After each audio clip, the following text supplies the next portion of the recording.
chilling scared for the video. Make sure I get the video a thumbs up. I was tired. What time is it? It's like 6 going to 7 right now in the morning. I ain't have to work today, so you feel me? That being said, soon as I see y'all, let's go ahead and get the video started. Make sure I give you a thumbs up. You know what I'm saying? Make sure I give you a thumbs up. I have to tell y'all 50 times.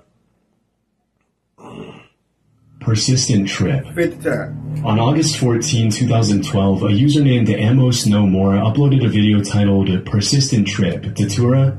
The video, just over 2 minutes long, shows a young man in disarray, alone in his room, talking directly into the camera. He opens by giving the recording date, March 5th, 2008, and immediately begins recounting a disturbing experience with a hallucinogenic drug. According to him, he's been stuck in an unending trip for over 2 months by the time this footage was recorded, and he claims his symptoms haven't shown any signs of improvement. It's March 5th, 2008.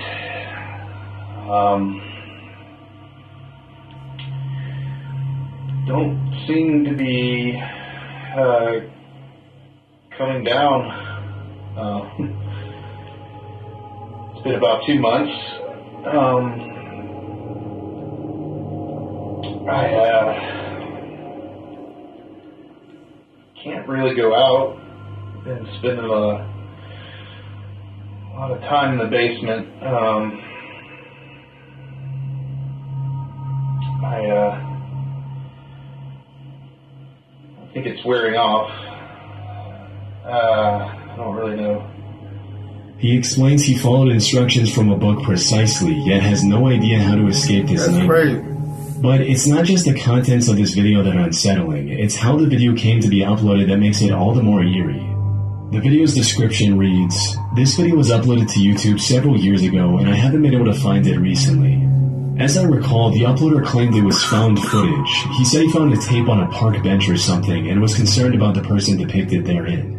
And just a few months later, another user by the name of Dizzy Duck uploaded the same video in December of 2012 with the title Endless Trip Video. The description of this second upload more or less aligns with what was mentioned in the first description, with the added information that the original footage was supposedly found somewhere in Philadelphia.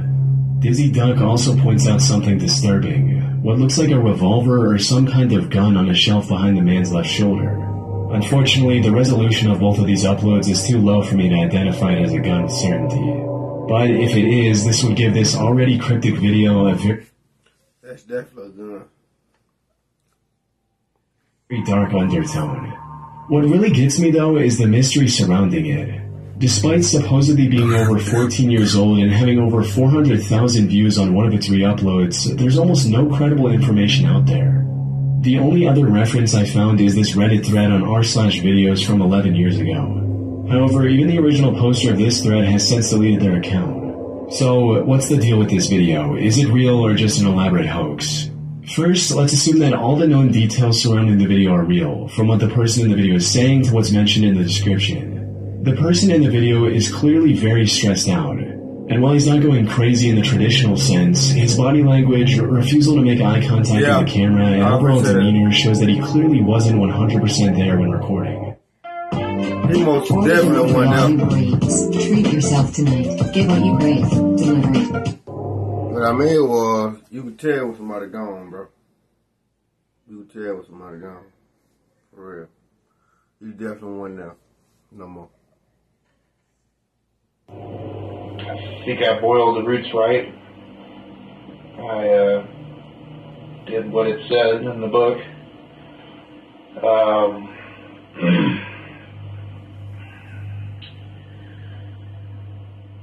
I don't feel like I'm ever gonna come down. And it's not cool. Amos, in his re-upload, suggests the substance causing this bad trip might be Datura, a highly toxic plant that can act as a hallucinogen in small doses. However, this is likely not the case for two major reasons. For starters, Datura is a delirium with the disturbing nickname of Devil's Trumpets. This is because the trips caused by Datura are extremely painful and often lead to bizarre and violent behavior. The person who recorded this video is far too composed to be under the influence of such a strong substance. Yeah. Secondly, he also talks about boiling some roots to prepare whatever drug he took. Datura, on the other hand, is usually consumed through its leaves or seeds, not the roots. I think a more likely substance he could have used is ayahuasca, which is traditionally made by boiling roots and has effects mild enough that someone could record a video while under its influence. However, regardless of whichever drug he used, tripping for 2 straight months is simply not possible, and here's why. Almost all drugs wear off as soon as they're metabolized or leave the body. Then there's also the question that if he's been down in the basement for 2 months, how's he getting food or making money? Considering these signs, it's likely that he was tripping, but not for 2 months, just a few hours. Many people in the comments of the original video have pointed to the phenomenon where a trip feels like it lasted for way longer than it actually did. Though another likely explanation could be mental illness as well. There is a high likelihood that whichever substance he used caused brain damage and led to schizophrenia, making him unable to tell reality from hallucination. There's also the possibility of hallucinogen persisting perception disorder, which causes a person to experience visual effects that last long after the drug is worn off. However, those effects are usually more like static or blurriness, not full. Mention of this being found footage sounds rather fishy. This whole thing could have been created by the uploader Amos No More for Internet Cloud. Dizzy Duck's re-upload could be just another move by Amos to build on the found footage storyline. But it's been over 12 years since this upload, and he hasn't done any follow-ups to capitalize on the few 100,000 views it's received. Of course, there's also a middle ground theory. Maybe the original video was real, and the guy in it genuinely thought he was tripping for 2 months. Amos might have stumbled across the initial post before it disappeared, and then decided to create a hoax based on it. Unfortunately, given the sparse amount of information I found, it's impossible to nail down the truth. In the off chance everything was real, I hope the person in the video found the help he needed and is doing much better today. Yeah, I would definitely say that. Poorly Planned Comics. Poorly Planned Comics was a series of webcomics by a person named Jack Masters. And while the original website has long been taken down from the internet, there are still archives capturing how it looked back then. As I went through these archives, the first thing that hit me was the surreal art style and the constant fourth wall breaking humor. Even in the very first comic on the website, the characters joke about the camera being zoomed in too close. And this was only the beginning. Over the course of their run, Jack published hundreds of comics featuring countless unique characters and mind-bending, maze-like storylines. The contents of these comics also ranged from bizarre to downright disturbing. Like this one comic titled, The Entire Universe Falls Apart. In it, the characters slowly realize that their universe isn't real, causing everything around them to collapse. Panels break down, dialogue turns into nonsense, and nothing makes sense anymore. The comic ends with one of the characters stating, "Alright, I give up. It was all a dream, it was all a dream." However, sandwiched between all this mysterious and chaotic artwork, there's a moment of pause where Jack includes something extremely introspective and philosophical. It reads, "The sad and obvious truth of the matter is that art, once formalized or mechanized, is no longer art, and the few arts that have not been formalized are now being mechanized. There is no mystery or talent required to create artistic beauty. And if a talentless person can do it, why should we give any regard to those who require talent to produce the same result? John may spend a week painting a tree, but Jane will take a photograph and then use a workshop program to make the picture appear painted. There is no visual art creation before the last century that modern technology would not have allowed a less talented person to make better and faster. Let us be realistic and assume this trend will continue. There is nothing we can do to avoid the solemn fact that Michelangelos are no longer needed." These kinds of intellectual reflections were sprinkled throughout his comics. Right, though. However, the creation of these comics was abruptly cut short when Jack posted a strip simply titled, "The End." This was a final note from Jack before he ended his life, starting with the statement, "If you are reading this, I am dead." The rest of the comic listed his will for his various possessions, both physical and digital. Below the comic, there was also a personal reminder Jack had left for himself listing things he needed to do. However, the most mysterious part of the comic was this. A link that explained why Jack did this. Clicking on this link led to an archive of thousands of emails between Jack and various people, including friends and what seemed like an online therapist. These emails are in no particular order and have absolutely zero organization.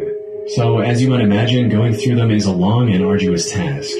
Unlike other internet mysteries where there's barely any information, here there's almost too much, more than any one person could easily go through. I went through as much as I could, and one thing became extremely clear. Jack was struggling with severe mental illness. That much was already clear from his comics, but going through these emails gave me a good idea of the exact illness Jack was dealing with. For starters, Jack had extreme schizophrenia, which led him to having extremely violent and disturbing thoughts.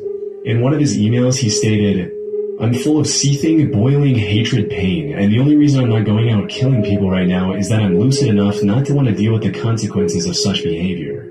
In addition to this, Jack also had dissociative identity disorder, or DID for short. This is evident from his constant mentions of a person named Susie, which he referred to as his best friend and better companion than no one. But I'm certain Susie is not a real person, because in one email Jack mentions how he feels something is slipping away and Susie taking control. In another email, he also linked to a clip of the character Ben Chang from the TV show Community, where Ben Chang talks to his alternate personality. Jack also used the name Simon Sane in these emails. Looking up this name online, I found a YouTube channel with a 4+ hour stream of him talking to himself in 2 different voices while tripping on LSD. Don't do it. That's my advice to everyone. Don't be polite. This theory of on the internet. In response to this, a user named Jess248 posted a link to the original Poorly Planned Comics website and also shared a personal anecdote about Jack, stating, "Might not be the creepiest, but I can't handle a lot of disturbing things. This..." Man, y'all make sure y'all check on y'all people, bro. Check on y'all people, man. One got to me. A childhood friend of my husband's. The guy was insanely brilliant, literally. Husband lost touch over the years. These were his comics. The very last one was his self-assassination note. They had the memorial at his condo. He had been trying to find meaning before he took his life. One of the most heartbreaking things I've ever seen. And while everything that I've covered so far might seem like a lot, it's only the tip of the iceberg when it comes to the amount of comics, emails, and videos Jack left behind.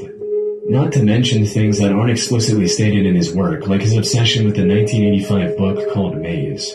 Maybe one day people on the internet will finally comb through everything and complete Jack's story. Man, nobody ain't doing that shit.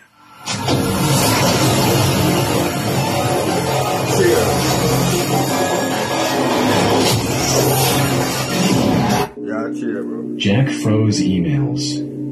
In November of 2011, Tim Hart was sitting on his couch surfing the web on his laptop when out of nowhere he received a mysterious email that left him in complete disbelief. The email read, "I'm washing. Did you hear me? I'm at your house. Clean your attic." Now, receiving an email like this would make most people think that they were either the target of a prank or had a stalker lurking nearby. But for Tim, both of these possibilities were completely out of the question, because the email came from his friend Jack Froese, who had died about 5 months earlier. Oh, fuck. What made this particularly convincing was the bit about cleaning the attic. Just weeks before Jack's death, he visited Tim's attic, and they joked about what a mess it was. And while Tim was still trying to figure things out, Jack's cousin, Jimmy McGraw, also received an email from Jack a few days later. However, this one was even more mysterious than the last one, reading, "Hey Jim, how you doing? I knew you were gonna break your ankle, tried to warn you. Gotta be careful. Tell Rock for me. Great song, huh? You're welcome." Couldn't get through to him, his email didn't work. Now, the simplest explanation for these emails is that Jack had scheduled them to be sent before he passed away. You can do However, that? this theory has 2 major flaws. You see, Jack died of heart arrhythmia, a condition where electrical signals that tell the heart to beat don't work properly. This happens mostly out of nowhere, and there is no reliable way to predict this ahead of time. In other words, Jack had no way of knowing that he was going to die, which would have prompted him to schedule these emails. Secondly, while it can't explain the email Tim received, since the two talked about his dirty attic before Jack's death, there's no way to rationalize the email Jimmy received. He sprained his ankle about 2 weeks before receiving the email, which was nearly 5 months after Jack's death. So, unless Jack had the superpower of future sight, he couldn't have possibly predicted such an unlikely event for his scheduled email. This leads us to the second theory, one that the recipients themselves preferred to believe, that this was Jack's reaching out to them one last time from beyond the grave. I would like to say Jack sent it, just because I look at it as he gone, but he's still trying to connect with me, and still trying to tell me things to... Nah, that's weird. That's weird, brother. I ain't gonna... However, while it's comforting to... I got plenty of dead friends, bro. I got dead friends. And if one of them email me, I'm tweaking out. I might lose my mind. Imagine that those who have left this world can still watch over their loved ones. This is by far the least likely explanation for these emails. Especially compared to the possibility that someone close to both Tim and Jimmy had access to Jack's email account. This also explains the inclusion of recent events like Jimmy's ankle injury in the emails. Another thing I noticed while looking into this incident is that Jack's name is spelled incorrectly in the signature of both emails. It should be F-R-O-E-S-E, not F-O-R-S-E. If Jack was the one who wrote these emails, either before or after his death somehow, then why would he spell his own name incorrectly, twice? Ultimately, Tim and Jimmy had a real shot at finding the real sender if they really wanted to. But now, 13 years later, there's little hope we'll ever learn the truth. Nah, that's a creepy-ass story. Grateful Doe Hitchhiker. That's creepy. On June 26, 1995, at around 1:30 p.m., Virginia State Police responded to the report of a car crash near the small town of Emporia, Virginia. The Volkswagen Vanagon involved in the incident was completely wrecked from the front due to a collision with roadside trees. And since neither of the two passengers were wearing a seatbelt, both of them were partially ejected from the front windshield and were deceased by the time police arrived. One of the victims of this crash was quickly identified as 21-year-old Michael Hager, a student at the University of South Carolina. However, every effort to identify the second guy proved that nigga in the trenches. Hey, but please wear y'all seatbelts. Wear y'all seatbelts when y'all drive. I know a female that got thrown out from a car, man. She ain't have on her seatbelt. She survived. She good, but this just go to shows like everywhere. Everybody can't get away with it. Everybody can't get away with not having a seatbelt on. You feel me? Please wear a seatbelt. Utterly fruitless. His face was heavily disfigured during the crash, and he didn't have an ID on him either. Police were also unable to find any matching fingerprints in their database. Michael's family also had no idea who the second person was. Curiously, both Michael and this unknown person were wearing the same tie-dye t-shirt with the logo of the Grateful Dead rock band. After searching the bodies, police found 2 disheveled tickets for the Grateful Dead concert that took place a day prior in D.C. They also found a handwritten note which stated, "Jason, sorry we had to go. See you around. Call me. Caroline T. and Caroline O. Bye." Further investigation led to the conclusion that this unknown writer was simply hitchhiking. The two likely met at the concert and became friends. As for the crash, conclusion that this unknown writer was simply hitchhiking. The two likely met at the concert and became friends. As for the crash, the police determined that it was simply caused by the driver falling asleep at the wheel. Oh, man. But that wasn't all. That's even worse. The only 2 things police knew about the unidentifiable man were that he was a fan of the Grateful Dead and that his name was likely Jason, as was written on the note. Jason was declared as John Doe, which is a name given to a person whose real name is unknown. And due to the Grateful Dead shirt he was wearing, Jason became known as the Grateful Doe. However, they were unable to find any more information on him, and the case was closed after some time. That is, until 2012, when the National Center for Missing and Exploited Children published a digital recreation of Jason's face. This attracted the attention of internet detectives who became interested in identifying this person some 17 years after the original incident. A notable person who got involved in the case was the Reddit user Zombie Gray. Zombie began scouring the internet for any useful information they could find, and also founded a subreddit solely dedicated to finding the real identity of Jason. Zombie also created this missing person poster of sorts for Jason, which included all of the available information as well as a link to contact Zombie. The poster had a catchy title which read, "Can you help give him back his name?" Surprisingly, this poster went super viral across all social media sites and finally led to a breakthrough. While after the poster was published, a man named Steve contacted Zombie and claimed that he knew who Jason was. According to Steve, his full name was Jason Callahan. Now the only thing left to find was any living family members of Jason. Fortunately, that didn't take long. In January of 2015, the following was posted after seeing the missing person poster on Facebook. "OMG, this is my son Jason Callahan from Myrtle Beach, South Carolina. I've been looking for him all this time with no luck. Today, my other son saw his Facebook page, and after all the years of praying for him to just call me or come home." Apparently, Jason had left his home when he turned 18 and was traveling around the country on his own.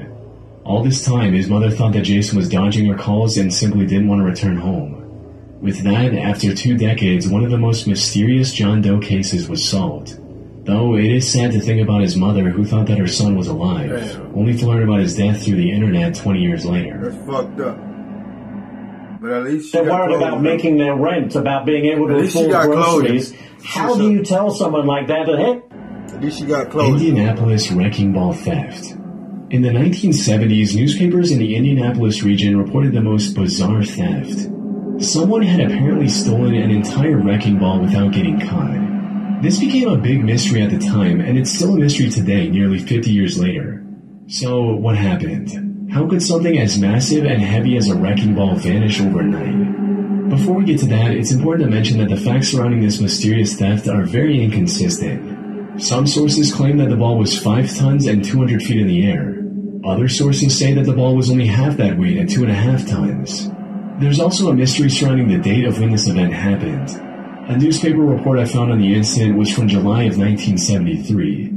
However, a Redditor found the mention of this mystery in a book which listed the date as 1974 instead. This book also listed the weight as 2.5 tons instead of the 5 tons mentioned in the newspaper, adding further confusion. This might not sound like a big deal, but a difference of 2.5 tons can make a wrecking ball much easier to steal with a truck and a well-thought-out plan. The bigger question, however, is why. As the 1973 newspaper states, I can't figure out what someone would do with a 5-ton metal ball. Well, there's a lot of things you can do with it. It's a lot. It's a lot of things you can do with it. Few prevalent theories online. One of these theories speculates that this was the work of a rival company, which is just cartoonishly evil enough to be true. That's a house chicken. But the thing is, melting the wrecking ball to sell the steel would have been too expensive, and it's highly unlikely that they had a crane lying around to use with the stolen wrecking ball. So, if this theory is true, the only plausible explanation is that they stole the ball to slow down their rival's work and cause financial trouble. This also checks out since, according to the 1973 newspaper article, the ball was stolen during a demolition job.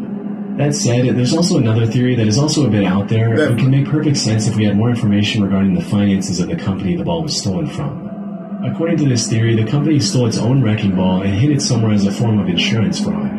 Also, while researching this topic, I came across a similar incident that happened in Dallas, Texas in 1978. If the wrecking ball theft in Indianapolis was truly for insurance fraud, maybe a demolition business owner in Dallas saw its success and decided to do the same. Overall, because this happened so long ago and there's very inconsistent information on it, we'll never know what happened to this disappearing wrecking ball. Hey, that's what that is. This one is a creepy story, but it definitely the video called Internet Mysteries. Definitely. I don't read the titles, bro. I just if I see the video, if it's new, I go ahead and click it. Only thing I look at only thing I look at is the thumbnail and how long the video is. I do not read no caption. That is crazy though, but I don't. I'll probably read some more and forget. That being said, see when I see y'all. I love y'all on this beautiful Tuesday. I got videos coming for y'all all week, so y'all better make sure that y'all hit that thumbs up, hit that notification bell, that notify you when I post another video. Share this video. That being said, see you when I see y'all. Let's ride, man.